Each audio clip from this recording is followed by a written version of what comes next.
Hello, everyone. Very warm welcome to the media information session after the 314th ESA Council meeting here in Paris.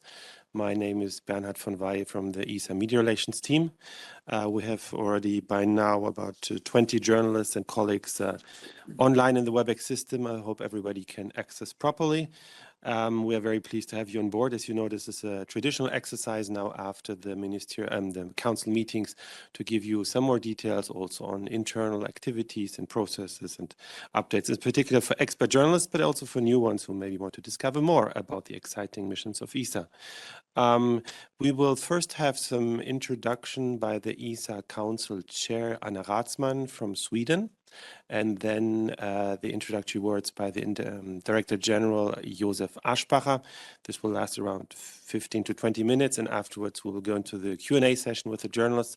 And of course, it's very important for us to have the dialogue with you, to hear your angles, your questions, your concerns, if you have any. It's a nice occasion to do that. And we will close down at around 1600. Please be aware that this session is being recorded, and we'll make a video replay file available afterwards. That's it from my side. Now I'd like to hand over to the ESA Council Chair, Anna Rathsman. The floor is yours. Thank you. Thank you so much for that. I can just give the information that we just have finished our successful council meeting.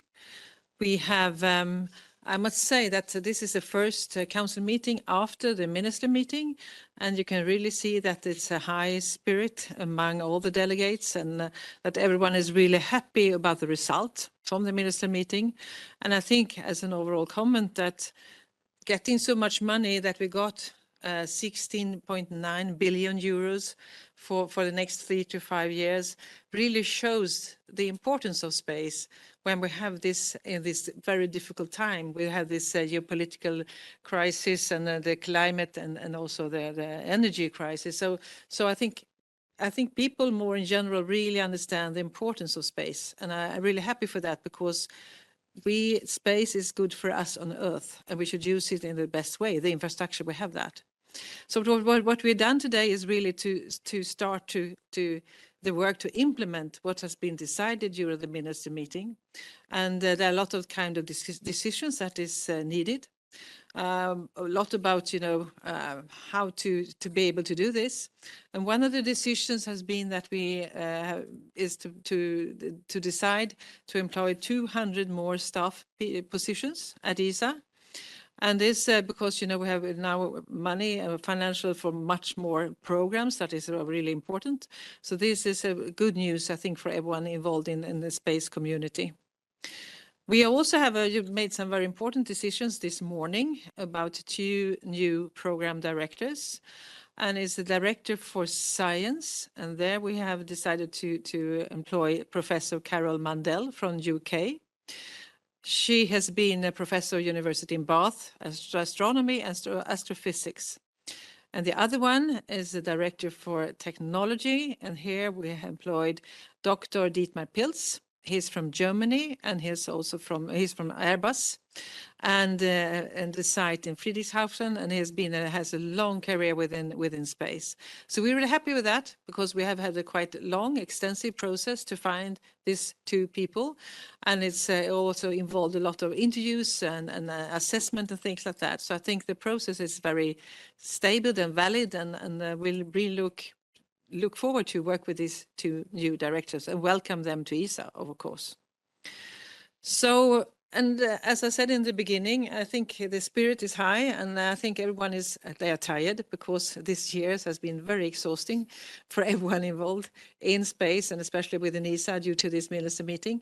But I also think we'll look forward to the next year, what we were going to achieve now with this very good results from the minister meeting. So I can stand and stop there. Thank you. Okay, thank you, Anna Rathsman. And now over to JosefAschbacher, Director General, please. Thank you, Bernhard. And as the Council Chair already highlighted, we had quite an important meeting right after the ministerial to really go through some of the implementation actions of what is next and what are the consequences of the decisions of the ministerial. Really successful, as Anna Rathsman was highlighting, and I think also from many corners we have really received very positive and very constructive support in the various activities. Let me just show 2 slides that summarize the result of the ministerial. Some of the information has already been provided to you, but just to highlight again, and this was discussed also at the council meeting yesterday and today.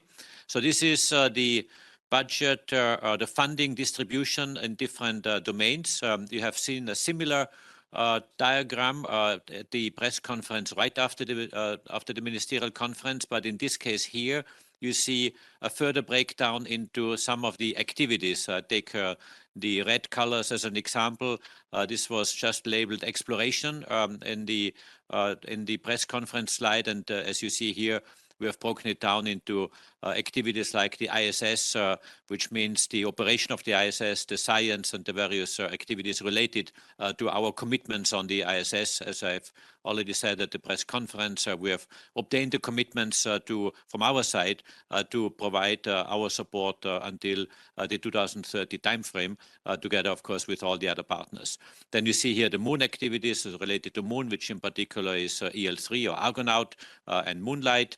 Then you see Mars, which is mostly focused on ExoMars and Mars sample return, and so on. So you really see here the various categories as they are a bit further broken down into various elements. I'm not going through them one by one, but I think they are well understood and well known. Maybe one remark on this slide. You see on the left-hand side, 1.3 billion euro for commercialization in the, of course, the scale-up program, which is 118 million, 1% of the overall amount is one element, but we have also many commercialization activities across the board in different program directorates, from launchers to Earth observation to telecommunication and integrated applications and in the other programs. So really this is summing up the various activities where a very strong commercialization component is there through co-funding, through partnership with industry, and really to boost this commercialization priority of Agenda 2025. The next slide. And of course, these slides will be sent to you, so for reference information. The next slide shows, again, the breakdown. You have seen this information before, but just to recall some of the main highlights, and especially the changes of this year compared to 3 years ago, because this is an information you have been asking for. As you see in all domains except one, which is technology, mostly focused on GSTP, has got an increase, and some of them a significant increase. Certainly the largest one was on the human and robotic exploration part, which from 1.97 billion in the last ministerial to 2.7 billion now has really received a 36% increase, which is quite significant. But also in the other domains, as you see here, quite significant growth in the various domains altogether, and the figures have been widely communicated, 16.9 billion. But let me just add one small clarification, because I've seen in some of the descriptions of this figure, these 16.9 billion are in 2022 economic conditions, meaning that the inflation comes on top. And in fact, some countries have held back some of the funding, or had to hold back some of the funding in order to provide this higher inflation increases in the next years to come. And this is something that you have to see in this context. So if you would add nobody knows how much the inflation is in the next few years, but let's assume if this is around the 15% range, then you would add this 15% over the next years to come in order to really see the income or the call-ups that will be made on the side of ESA. Some of the other elements we discussed in the context of the ministerial, of course, were the Artemis 1 mission and the European Service Module. This has again been widely communicated. Also, thanks to you. Really much appreciate your very strong and good reporting on this. And certainly this has been a large success on our side. The ESM, as you know, has been functioning very well together with the Artemis 1 mission. Of course, now all the data will be analyzed and preparations for the next flights will be taken. But certainly this has been a very, very important experience for us all. We also had a presentation of the progress of work of the high-level advisory group. You know that following the Space Summit in Toulouse on the 16th of February this year, the member states and also President Emmanuel Macron have asked me to establish a high-level advisory group. This group is now working. We had 2 meetings so far. We presented the progress of the second meeting in particular, which was held in early November in ESC in Cologne. And we are preparing for the next meeting mid-January in Kourou, and then preparing a final report of this group, which will then be presented to Council, or obviously brought into Council in the March meeting.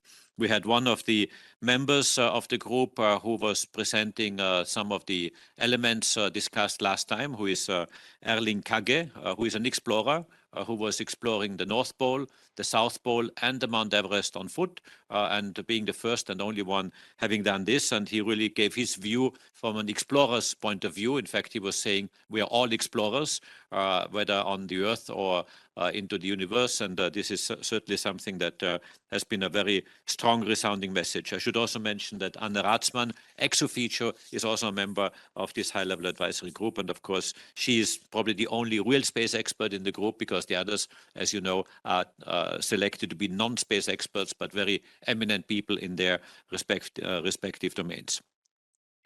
We discussed also launches, and here I would like to mention the very successful flight of Ariane 5 just 2 days ago, delivering MTG into orbit successfully. Of course, we are all very relieved and very happy about this success. Congratulations to all the teams who have been making this possible.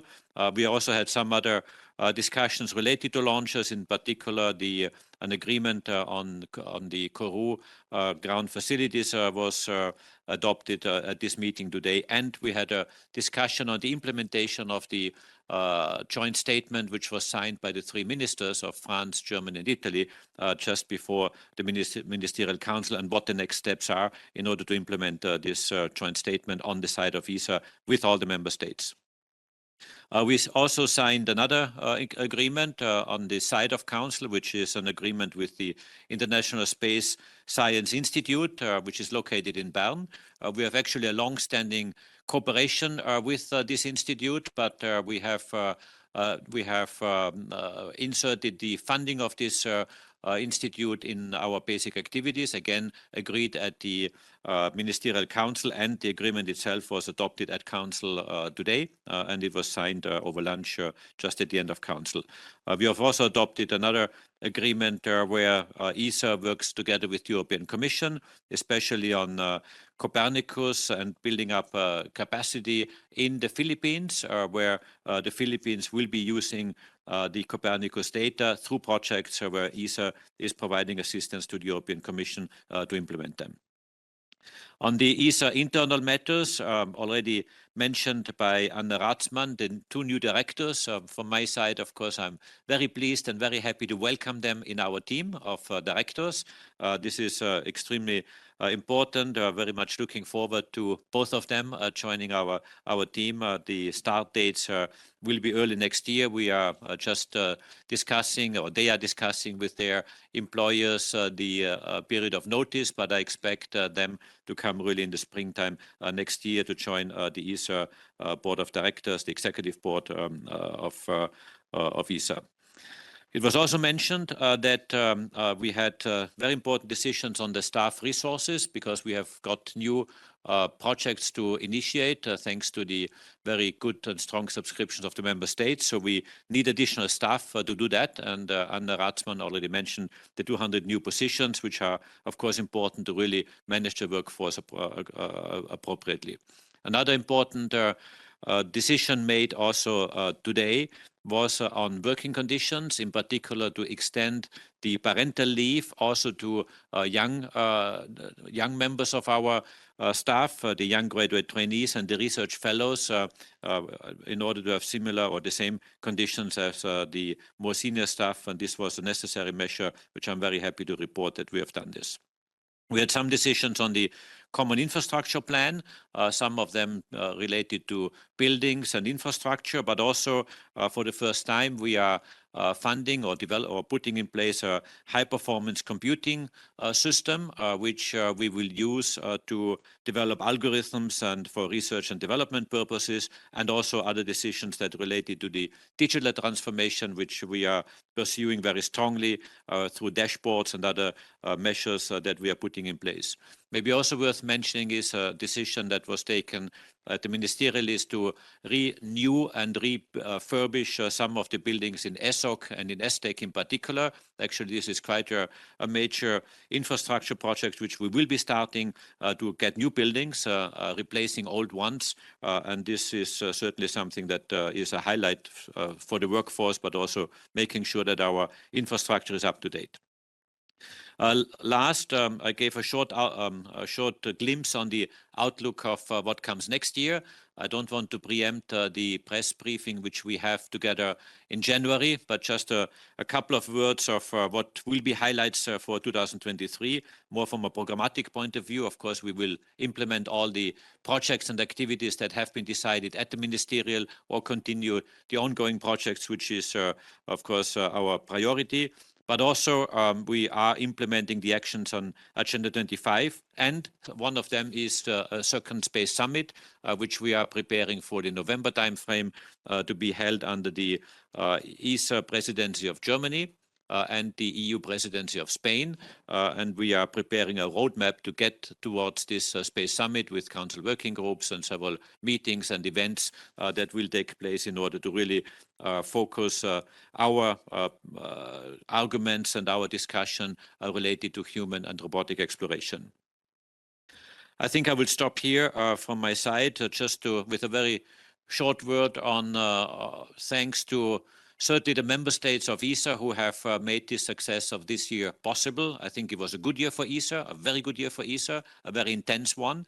We are a little exhausted and a little tired, and I think we all look forward to a break. But really a big thank you to my ESA member states for bringing us where we are, to our external partners with whom we work, the European Commission, EUMETSAT, and other third-party organizations. And last but not least, my own workforce, my directors, my whole staff and contractors in ESA who have done an incredibly good job to get us through this year and make this success possible. So thank you from my side. Okay, thank you very much, Director General Aschbacher and Anna Rathsman. Now we can open the Q&A session for the journalists. You can either put questions in the chat window or ask orally. We'll try to do it a little bit more easy this time. You can unmute yourself, but I would kindly ask you to look for sound discipline. If you don't talk, then keep yourself muted. Do we have any questions, please?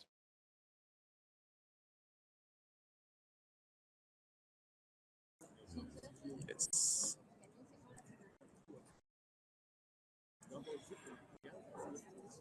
Yes. Yes, please. Can you identify yourself? Pascal Hansens? Yes, indeed. It's Pascal Hansens for Agence Europe. Thank you for this briefing. I wanted to ask a question that I couldn't ask last time. It's regarding inflation.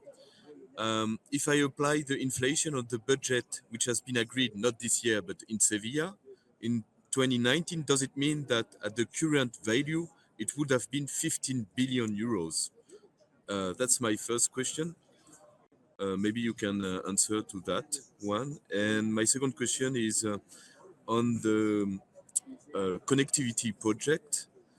You wanted 750 million euros. You got, I think, 642 million euros. What does it mean concretely for the development on the connectivity? Thank you. So thank you, Pascal. So on your first question, I just did a quick calculation. You're actually right. It is 15 billion because the inflation between 2019 and 2022 was 3.8%. And that makes from 14.5 multiplied by this ratio, 15 billion. On the second question, secure connectivity, yes, we have got 643 million, as you know, in terms of subscriptions, which is almost 750 million, but I think a really, really strong subscription by the member states. As you know, this is split into a phase 1, phase 2 subscription, phase 1 of element 1 and phase 2 of element 1. And what we will do is immediately next year, beginning of next year, start with the activities of phase 1. That means to start implementing technology developments of critical technologies that are required. Of course, the phase 2 will be unlocked once the consortium is known as defined and as selected by the European Commission through their processes. Good. Do we have any other questions, either orally or in the chat window of the WebEx interface? On the right side, you have this chat you can use.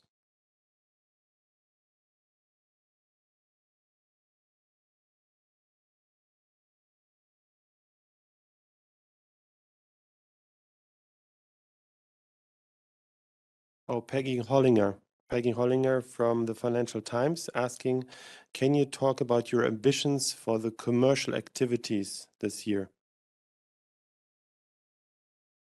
So thank you, Peggy. Nice to hear you or to get your question. Commercialization this year.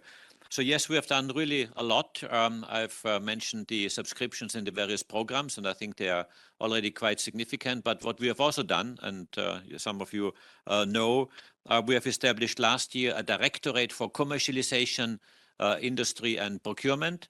And the commercialization department is a completely new activity that didn't exist before, of course, with people from different elements to really focus commercialization activities. So they have been extremely active on a number of lines that they have undertaken. Let me mention a few of them. One is the number of agreements which we have signed with venture capital companies or funding entities that are providing funds to the space activities which we develop through the ESA mechanism. So on one side, we develop technologies of those people who have brilliant ideas and want to develop them into small projects, and we merge them, where we bring them together with the funding entities in order to allow them to really create businesses out of innovative ideas which they may have. We have organized a number of matchmaking events where we bring these startups, young companies, established companies together with the funding entities. Altogether, I've signed 19 agreements in the last year with such funding or venture capital entities in order to really have new opportunities for our space companies to engage. And I think this is quite significant. It's certainly picking up as we go. Some of them started working, some of them will certainly, or most of them will certainly start next year. But also we have done other things. We have reinforced our big network. We have established a network of phi labs. Phi labs are laboratories modeled on the one that exists already in Esrin, which focuses on Earth observation, but in other countries, about a dozen of them, which are looking at disruptive innovation where space can really change something quite significantly. And these are a mix of think tanks running small projects. You may remember the FISAT one, which came out of the Phi Lab in Esrin. And we would like to see similar, quite innovative little projects or ideas that emerge from those that may develop into a larger future. So yes, a lot has happened, but certainly this is a priority within Agenda 25 and within ESA, which we are pursuing quite significantly. Okay, thank you, Josef. Now we start getting a few more questions. Jeff Faust from Space News. I read the question. When do you expect to complete the hiring of the new staff, and how will they be apportioned among ESA programs, the spread among the programs?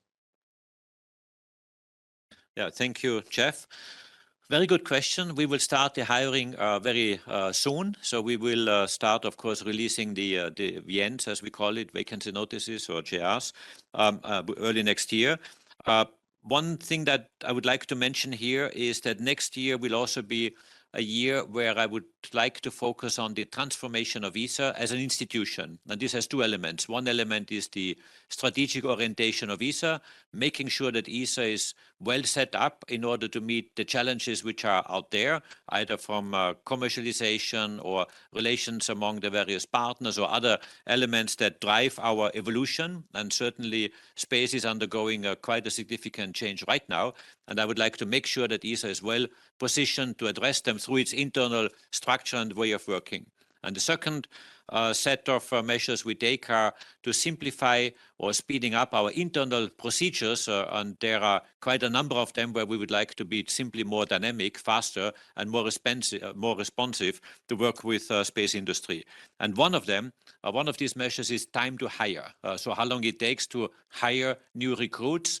In fact, I've started already doing that a few months ago. And just this week, we have got a presentation from our internal team of human resources colleagues, where we can reduce the time to hire by about 40%. And this is quite significant. In other words, we are 40% faster in the future than we are today. And this is especially important as we get so many new staff on board, either through the new allocation which we got or other ones that retire and where we need to replace those. So I expect next year to have about 400 people to be hired, which is a mix of new staff positions and people retiring that need to be replaced. And yes, you're absolutely right. They will be allocated strategically on those domains where we have growth, where we expect future evolution. And this will be an exercise that also will be undertaken in order to make sure that they are that the right profiles are hired on the right places. Okay, thank you. There's another question about new employees at ESA, new astronauts from Julio. Julio, maybe I have to check the last name, but the question from Julio is on the subject of the new European astronauts. Are they integrated yet in ESA discipline as employees? When will they begin their real training? Okay, thank you, Julio. I can answer very easily, very quickly this question, but I also would like to say that I have my directors here with me, David Parker in this particular case for the astronauts or for human robotic exploration. The 5 career astronauts will get a contract or have already signed a contract, sorry, but they will start working on the 1st of April. And the career astronauts also have signed a contract, but in that case, more for support activities, also being ambassadors and really making sure that we have close and good contact with them for some base training, but also some communication activities. But allow me to take this opportunity to hand over to David and say a couple of more words on the astronauts and what their future looks like. Thank you very much, and good afternoon from my side. So yes, the 5 career astronauts will join and start working at the European Astronaut Centre in Cologne from the 1st of April. And the group of reserves are also going to be brought up to speed, made aware of all activities related to not only the exploration program, but ESA as a whole, so they can effectively work as ambassadors for ESA.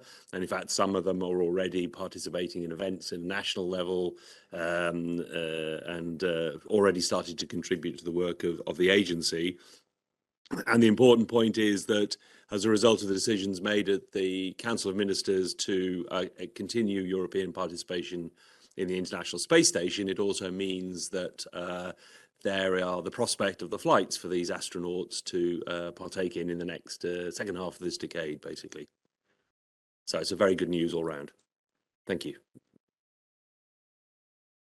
Okay, we have an additional question from Stefan Barensky from Aerospatium, who's asking, can we get the list of the 19 funding agreements signed by the DG?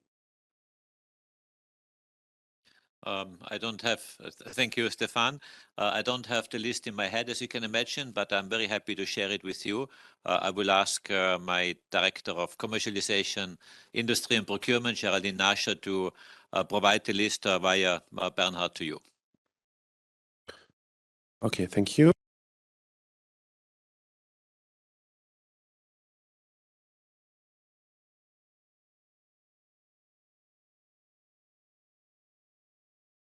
Okay. There's a follow-up question from Peggy Hollinger on the issue of transformation. Next year will be the year of transformation at ESA. Maybe, Josef, can you elaborate a little bit more on this and how you would position ESA there, and also talk a bit further about commercialization in that area? Yeah, thank you, Peggy. As you can imagine, this is quite an important exercise to make sure that ESA is well positioned for the future, for the next really decade.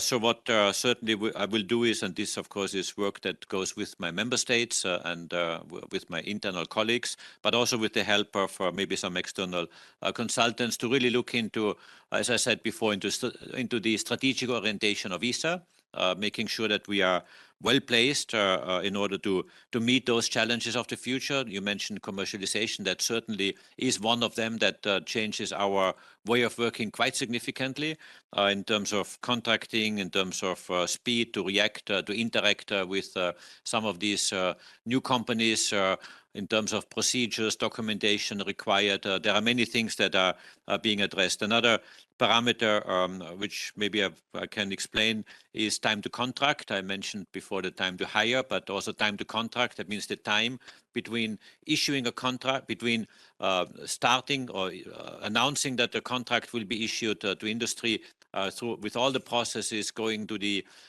preparation of statement of work, issuing an invitation to tender, waiting for industry proposals, evaluating them, negotiating points with industry, and then signing the contract. So this period, which will last a couple of months. We have also investigated ways of shortening this. And already, again, this was the other second exercise next to time to hire, where I've already have concrete proposals from my team on how we can shorten this time from about 8.6 months on average to about half. That means really speeding up significantly, especially for smaller contracts, smaller procurements. And this, I think, is quite a step forward, that we are really showing that we want to adapt to the new reality. That means interacting much faster, being much more dynamic, much more responsive, and time to contract is another of those parameters we have been looking into. But there will be many other processes and many other elements we will look into, as I said, some of them relating more to the inner working of the agency, which are processes, procedures that we will look at, and some of them are more strategic, where we want to be sure that the agency is well placed, and therefore also the structure of the agency and the way how we work, in particular with our partners, new partners, which are looking probably quite different today and in the future than in the past. And this is something I really want to ensure that the agency is really well placed to do that. If I say all that, I also would like to underline that ESA, I really believe, is working very successfully and is delivering really incredibly good products, satellites, data, and whatever we do. So there's no need to fix a broken system. The opposite, it works pretty well. But of course, you should always improve. And this is exactly what I want to do through this ESA transformation exercise, to make sure that we are fit for the future through our setup, the way we organize, the way we work. Okay, thank you very much. I think there are a couple of hands raised as well by journalists. You should have received a pop-up window. Let's start with Susanne Freitag from ZDF Television Germany. You should be unmuted, Susanne. Can you talk?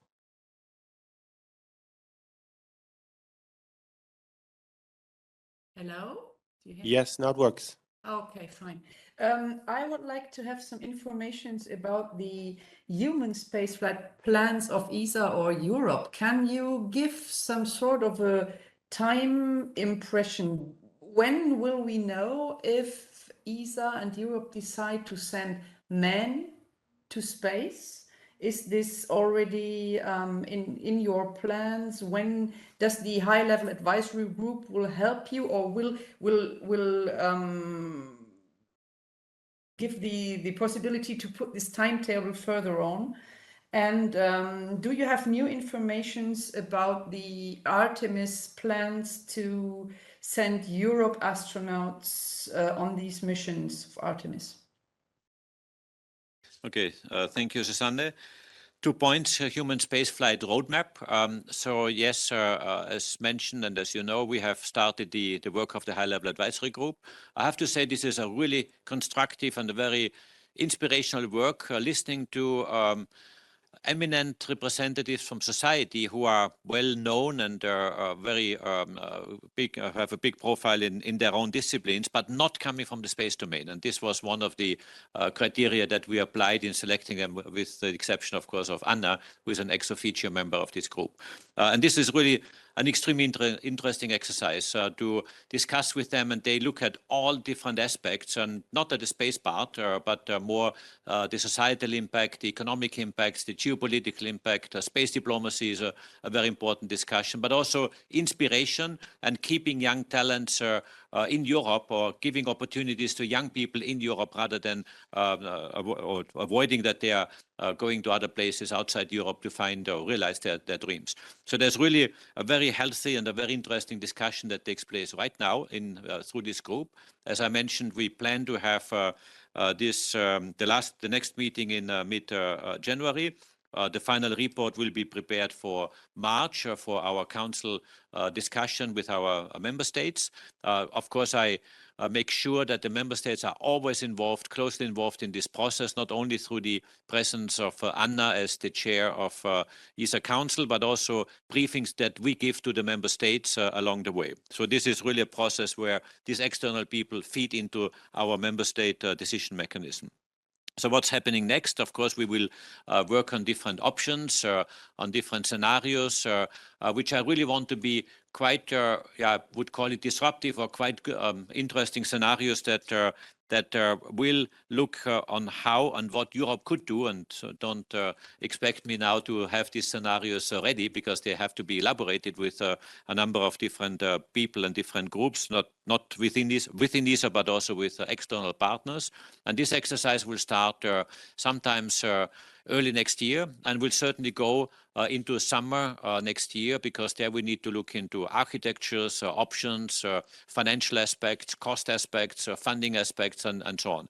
But certainly, I would like, after the March Council, after we interact with we discuss this very deeply with our member states, and all this depends, of course, on the results of this discussion, see how we make something more public and something much more wider. And I would actually hope and like to ask you to help us in disseminating this knowledge and these elements to a much wider circle into the population, into decision makers, which will be engaged. And of course, the highlight or the culmination point will be the Space Summit, which is planned in early November in next year.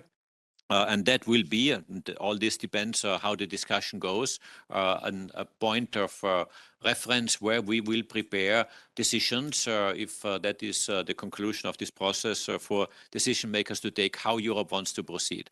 So if you ask me when and how human spaceflight will be decided, certainly this is the roadmap, but the decisions are obviously in the hands of our member states, and this is the process which we have ahead of us. So very exciting, quite intense. Also, our communications people will accompany this, and therefore, as I said before, I'm quite keen to communicate with you and with our partners to make sure that this is well understood what we do, but also ask for your help in order to disseminate. On Artemis flights, yes, we have 3 flights or 3 flight opportunities that are currently negotiated on Artemis 4 and 5, and 1 open slot, which is not yet defined. It is agreed that we have a 3rd slot, but not allocated to which flight. And this is certainly now an element of discussion with NASA. In fact, Dave Parker just came back from the US. Myself, I just came back from the US. We had discussions on our cooperation with NASA. I can tell you that that our commitments which European member states deliver to NASA as our contribution are highly appreciated and really recognized as Europe is delivering its promises. I think this is extremely important, but also let me point out that we are having new initiatives that are quite interesting in this cooperation with NASA in particular, like Moonlight, like EL3, and other elements of our cooperation, and these elements will certainly be part of the discussions in order to firm up our astronaut flights and possibly even have further commitments to come. But all this is part of this. All this is work in progress. I don't know, Dave, do you want to add something? No. Okay, maybe on this area of human spaceflight and the HLAG advisory group, we've just put the link to the ESA web story that explains the members of this group, who have, of course, all very interesting profiles. There is an annex question on human spaceflight, or maybe Thierry Dubois, you could go ahead with your question. You are unmuted. Can you talk? Thank you. Yes, can you hear me? Yes. Oh, excellent. Hi, Bernard. Hi, Josef. Thank you for the opportunity. I have a question on future space transportation. So a question for Josef and maybe Daniel. The question on the budget, the 699 million euros. Is it fair to say that this is covering 3 years as opposed to 5? And could you explain what this 699 million euros will cover? Thank you, Thierry. Since Daniel is here with me, just freshly landed from Kourou, from the MDG launch, I hand over to Daniel, hoping that his mind is as fresh as always. Thank you, DG. Good afternoon to all of you. So yes, indeed, it is for 3 years, the coverage of this close to 700 million. It covers on the one side the technology disruptors, which is maybe better known to you as the FLPP core technology program, where we were doing technology maturation, serving all our launch vehicles. Second, it goes to demonstrators, and this is really the big step forward at this ministerial, that we cover a broad range of demonstrators. On the one side, we continue the Prometheus engine, which will go at completion. Second, we will cover the Themis program, on which we'll go up to the hop test, and then we'll, in Kiruna, by the way, looking to the chair of council, and then we'll have a decision key point in the program to see how to go ahead on this. Third element, and which is very important, is that we got the approval to work on a demonstrator for the reuse of a second upper stage. And what is really matters here is that we have the technical capability of doing that in Europe. And last but not least, just to be complete, this funding, which has been expressed on this slide, covers also the completion and the first reflight of Space Rider. Thank you. Okay, thanks a lot. Maybe one more remark, as in the end, we're all talking about our stakeholders, about the member states. The HLAG advisory group is, of course, as well a societal effort, and member states, as DG said, are deeply involved. Anna Rathsman is, as we heard, a member of that group. Anna, maybe you want to make some more comments on the work you see for this group, the ambitions, the visions? No, I can just tell you that is very good and exciting work that we are doing. And I think it's important to point out, you mentioned that, Josef, but the members in this group, they are not space experts at all. I've been working with space for a long, long time, but the other ones are not. And I think it's very positive, because the task of the group is actually to see, should we do this? Is this good for Europe? Why is it good for Europe? If we do it, what could we achieve? Not, of course, nice traveling to space. That's one thing that is clear. But what does it mean for Europe, for young people, the inspirational things, the brain drain that we can see that people are leaving Europe? Could we engage these people to stay in Europe? This is just an example of questions that are raised, and I think it's important that we have that kind of view on this project also. So it's not only a space initiative; it's actually something that is an important initiative for the whole of Europe. And I think, therefore, it's quite exciting to be a part of this, to see what we can conclude at the third meeting in Kourou in January. Okay, thank you very much. We had some more questions. Yeah, maybe let's do a little bit on the corporate activities, finances, and industry relations. Jeff Faust again from Space News. The question is, when does ESA expect to finalize any adjustments to its programs for the next 3 years based on the funding secured at the ministerial? Thank you, Jeff. I assume what you're referring to is the under or oversubscriptions of programs. So all these programs are actually now, I've given a first indication on some of the main trends or the main conclusions, if I may say, from the ministerial. But the responsibility for the programs is within the program directorates, and each program director will now implement those together with its member states. We have program board meetings, which are typically in the February timeframe. So each of those directors will now come back to the member states with a proposal how to which activity they are doing with the funding that they have obtained, whether this is more than what was asked for or less what was asked for, in order to adjust the content to the funding volume. So this is done through work plans, which are typically prepared for decision by member states, as I said, in the February timeframe. But of course, we all want to proceed very quickly with the contractual implementation, meaning release of invitations to tender to really start the procurements and the development straight away. For some of them, it is rather straightforward and they can start immediately. In some programs, a decision is needed how to proceed. And as I said, this will all happen in the very early, in the February month of February, in those cases where it is not, I would say, obvious or crystal clear what the way forward is. Does this answer your question, Jeff? I guess it does. It was written, but I hope it does. Otherwise, you come back to us, Jeff. Another related question by Pascal Hansens, again from Agence Europe, business side. On the subject of the reform of contracting with companies, we have the topic of time to contract. Does ESA intend to apply more flexibility in relation to budgets concluded with companies by taking inflation? This is a problem for many companies with ESA, but also for EU contracts. Yeah, thank you. So this has two facets. One is it's not time to contract, I think, is only one small element, but what you're really addressing is the inflation that will be high or higher compared to other years, and how this is managed. So we have two programs, two program types, as you know, the mandatory programs and the optional programs. On the mandatory programs, an inflation rate has already been pre-assumed based on the July European central bank rates as they were known at that time or predicted at that time, and they have already been hardwired into the program proposal for the science program and for basic activities in particular. For the other programs, the optional programs, which is about 80% of the budget, the inflation will be added according to what the actual inflation rate is in that year, or actually retroactive by year, because we will need to finish the year to know the inflation rate for the next year's call-up of funding. But yes, this will take into account the real inflation. That means the inflation as it occurs, and therefore fully compensate at least for the inflation rate, again, based on the ECB, the European Central Bank inflation rates. And this applies, of course, to the ESA-funded programs.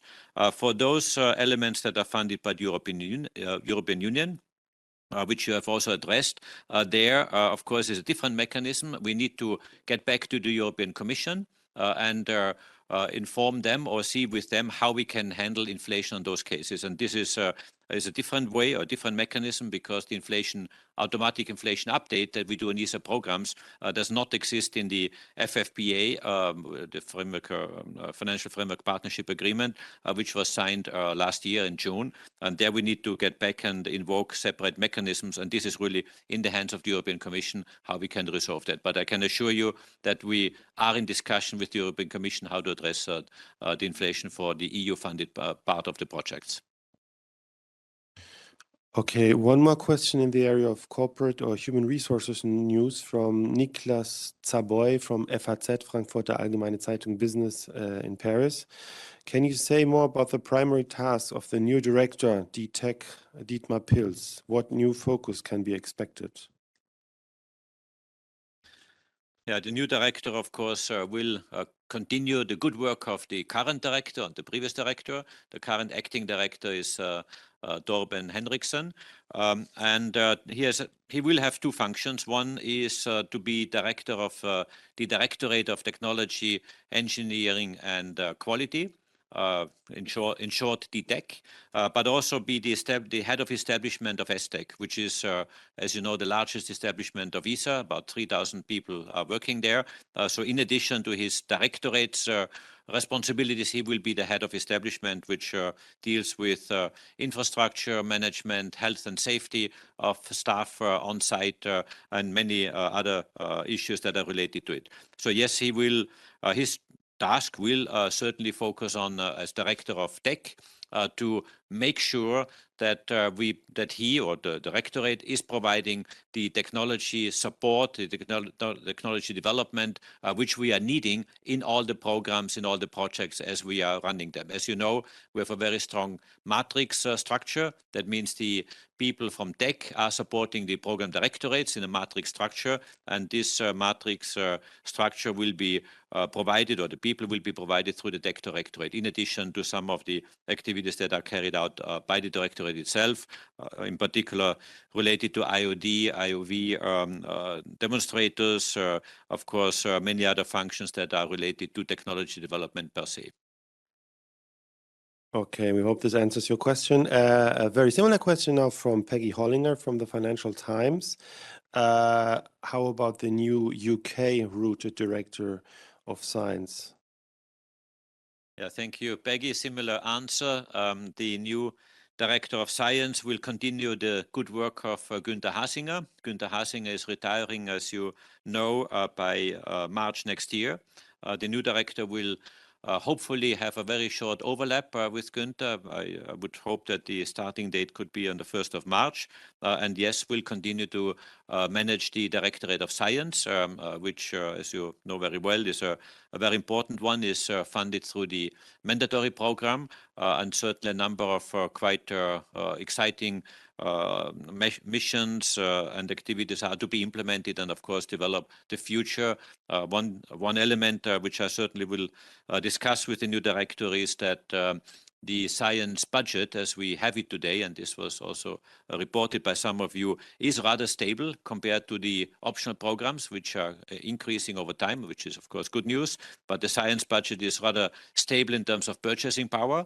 This is something I really would like to address, how we can also evolve and develop a healthy, also growing science budget, and therefore meaning activities that are related to the space science programs and projects. And this is certainly a discussion I will very soon have with Carol as soon as she starts the job, or probably even earlier, in order to make sure that we have a very good understanding and a very good discussion on this very fundamental point.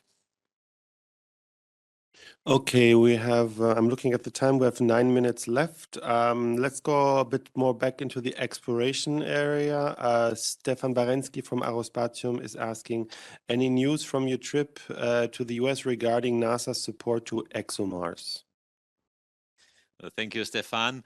As Dave was in the US after myself and really comes freshly back from Washington, I hand over to David to answer this question.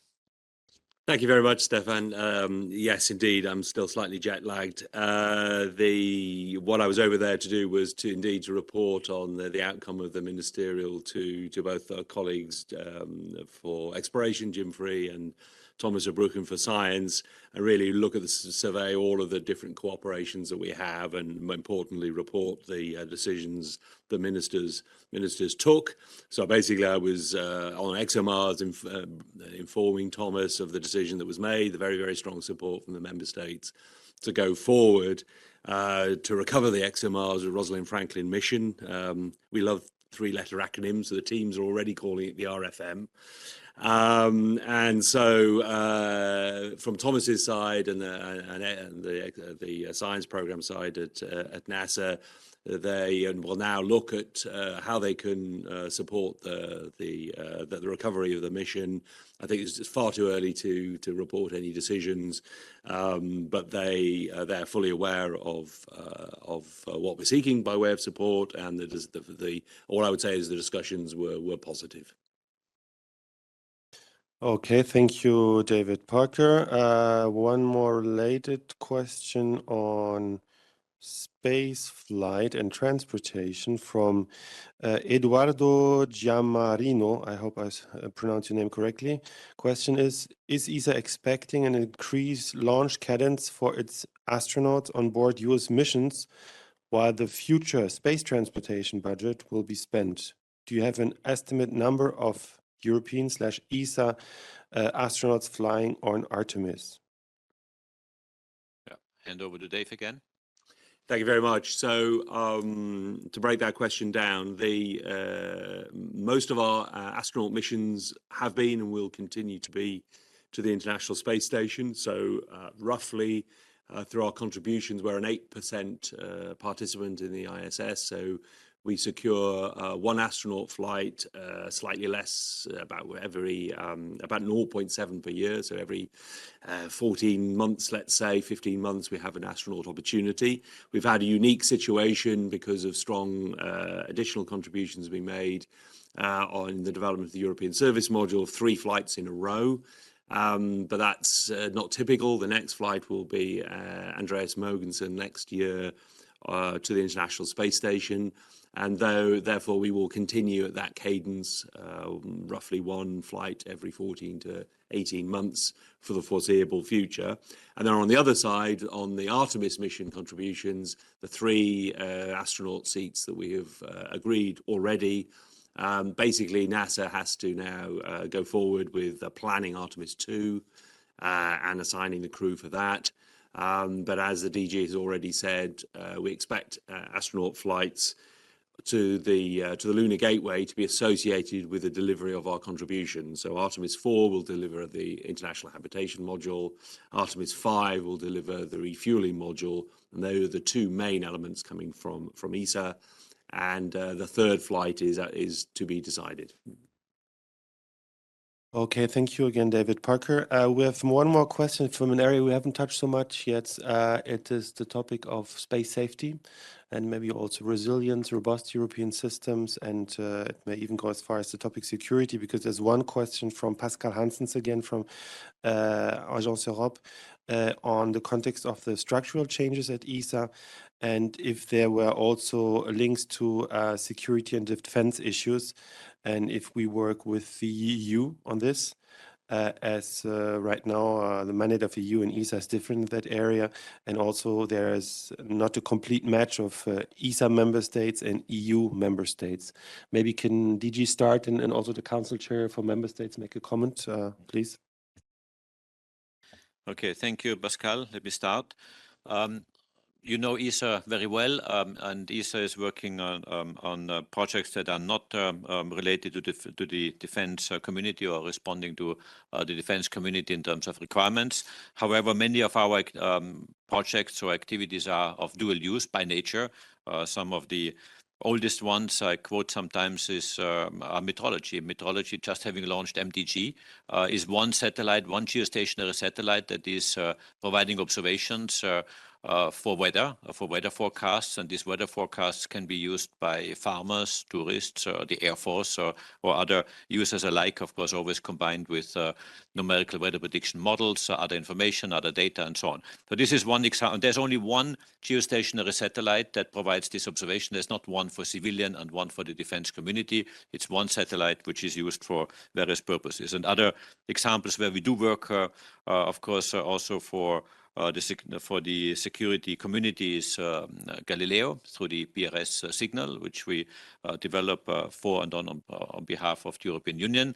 We have Javier with us for further details on this, and there are several other activities and projects where we're working. I will certainly not reorganize or re-enter ESA to become a defense agency, if that is your question. This is certainly not on the table because this is a political decision. And here you mentioned European Union. The European Union will certainly drive the level of discussion at European level. Of course, we all know that defense is a national authority and a national mandate, and therefore to be implemented at national level. But if there is or would be any European level activity, that discussion is certainly led in a political context. That means through the European Union context. Now you mentioned the European Union has different member states as ESA, absolutely. And I think this is part of the evolution we will discuss on how we can be as ESA, of course, the agency of our member states. This is what we are doing all the time and every single day, but also we are implementing programs and projects for the European Union, and therefore we have to manage this different membership in a good way. I think we're doing it quite successfully through Copernicus and Galileo today, and we will continue to do this through secure connectivity. But certainly I'm very keen in making sure that this is a stable long-term relationship where the boundary conditions are clear, and we are the implementing agency also of EU programs, in addition to be the agency of our member states. But maybe Anna wants to comment on especially from the member states' perspective. No, but I think it's important, as you said, that I mean, ESA is the member states, 22 member states, and that. But I think what we can see in general is that the interest of security and safe communications, and also the need of, as I started this media conference, we have to adjust to the situation we have right now about the geopolitical situation. And here I think it's essential that we really continue our cooperation between EU and ESA and do the best thing we can do for Europe. And I think I would like to underline the importance of that. And we try from the ESA side, really do our best and be the technical expertise in these areas. And we will continue to do that. Okay, thank you very much, Anna Rathsman. Maybe one more comment from the Director of Navigation, who's also close to all those topics, Javi Benedicto. Yeah, very glad. Thank you very much, and good afternoon, everybody.